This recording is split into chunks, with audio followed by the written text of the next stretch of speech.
Nintendo's next system, the codename NX, is on the horizon, and as we are getting closer and closer to the hype train meltdown at this year's E3, new leaks and rumors on its controller and specifications continue to surface. But what is it, and why could it make or break the big N? Hello.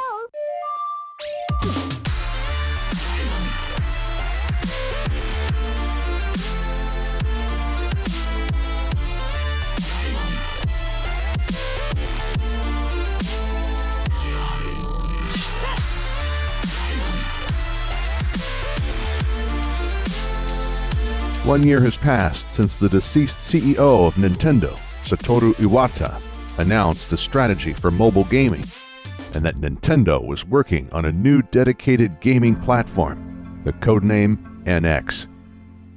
The news spread like fire. Could it really be true that Nintendo was turning their back to the underperforming Wii U and looking for a solution to pull its plug only 4 years after release? Despite the initial disbelief, the thought would soon be strengthened as Square Enix announced that Dragon Quest XI would come to Nintendo's new system. After an initial uproar among Wii U owners, Nintendo of America's Reggie Fils-Aimé addressed the matter during their E3 2015 digital event, stating that more information on the system would be shared in 2016. Since then, rumors regarding the system and its controller have been spreading, in particular concerning Nintendo patents such as the NX will support spacious cartridges rather than traditional discs for reduced loading times, be a fusion of a home console and a handheld, be cloud-based for streaming games, support additional computing devices for increased power and performance, and finally have a fully touchscreen-based controller with no traditional buttons apart from 2 analog sticks. All signs indicate that Nintendo is definitely abandoning the Wii brand after 10 years.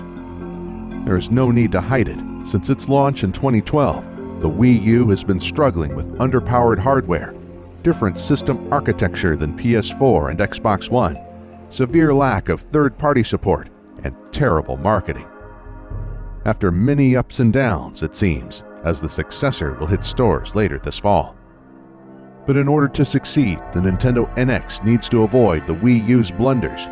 This means 1. The NX must be substantially more powerful than the PS4 and Xbox One to avoid suffering the fate of the Wii U when Sony and Microsoft eventually announce their successors in a few years. 2.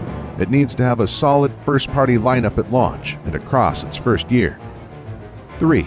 The system must be easy to develop for and port to.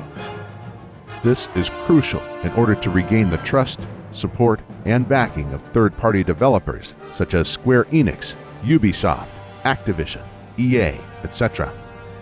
4. Have solid marketing targeted towards the hardcore gaming community. We will go into detail on each of these in future episodes, but at the current moment, we can state the following. The NX will be a far more powerful system than the Wii U, and hopefully PS4 and Xbox One, as this will be the only way to win back support from third-party developers in its first year, as the Wii U's biggest weak point has been the lack of third-party support. Next, it needs a solid first-party lineup to get the kickstart it needs to move units and pre-orders. This in particular will weigh heavily on the E3 presentation and on whether a new 3D Mario or Metroid title will be announced for the system.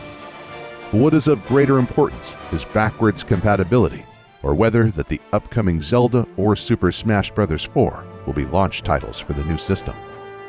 But more importantly, they need to win back their lost consumers and offer the third-party titles this growing demographic is playing, and must avoid intimidating third parties, and finally learn from their past sins by creating an architecture that will make it easy to develop and port games for the system. The NX must be marketed correctly, and Nintendo needs to look at what Sony or Microsoft have done right in the recent years, or forget that. They should learn from Bethesda, both when it comes to hosting a proper press conference and deliver what we all want, a solid lineup of games and a proper gameplay demo of them.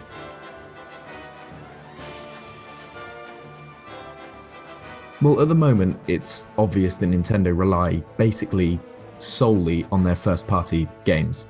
And their first-party franchises, their big hitters such as Smash Bros. And Zelda and Mario and all that, and obviously Pokemon. But I think part of the reason why Nintendo struggles so much to get third-party support is because of how innovative and weird their consoles are. For example, the Wii and the Wii U both have a strange gimmick. Like the Wii U has the gamepad, which has a whole new screen to most consoles, and then obviously the Wii was very centered on motion controls. So I believe that if the NX is a lot simpler in its design and at the most fundamental level is easy to build games for, then third-party developers will be a lot more likely to actually develop games for the NX, which will support it alongside obviously the strong first-party titles that we're all expecting. One particular viewer gave me an interesting piece of information saying that if the NX is backwards compatible, it would not have to have x86-84 architecture.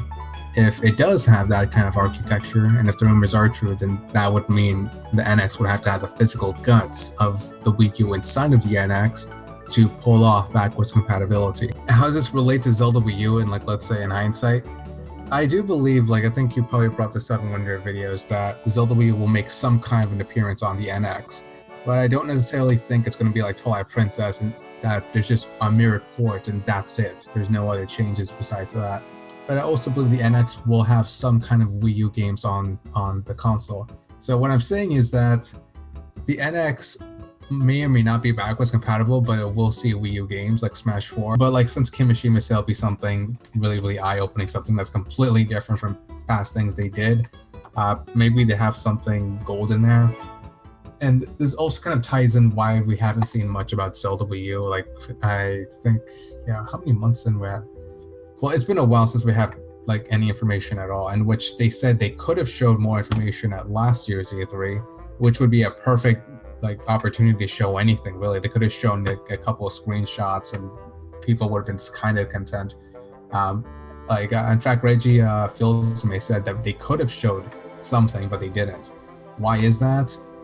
My particular theory is that there's been kind of a change in development, that all of a sudden Zelda Wii U is going to be developed for the NX as well, and they didn't want to show off too much about Zelda Wii U, since if they did, they would have to show off more about the NX, but they're not prepared to do that, since the game has been developed for 5-6 years at this point. But yeah, so I think we could all safely assume that we'll probably see more of both at around this year's E3. In the end, the controller will not break the NX, but a poor first-party lineup might. That is why the next episode will be just about that, and be a collaboration with Zelda Ultimate, where I will join Ferris Wheel Productions and Commonwealth Realm to talk about Zelda, E3, and obviously the Nintendo NX. But that is a news story for another day, and what is more important is what you think about the NX. Give your opinion in the comments section below and vote in the Twitter poll, which you will find here. Thank you so much for watching the first episode of this new series. If you liked what you saw, then please like, share, and favorite this video. And if you want to support me, the Voice Overlord, this series, and want to see more Nintendo NX news, then subscribe to Commonwealth Realm and follow him on Twitter. We hope you all have a fabulous day.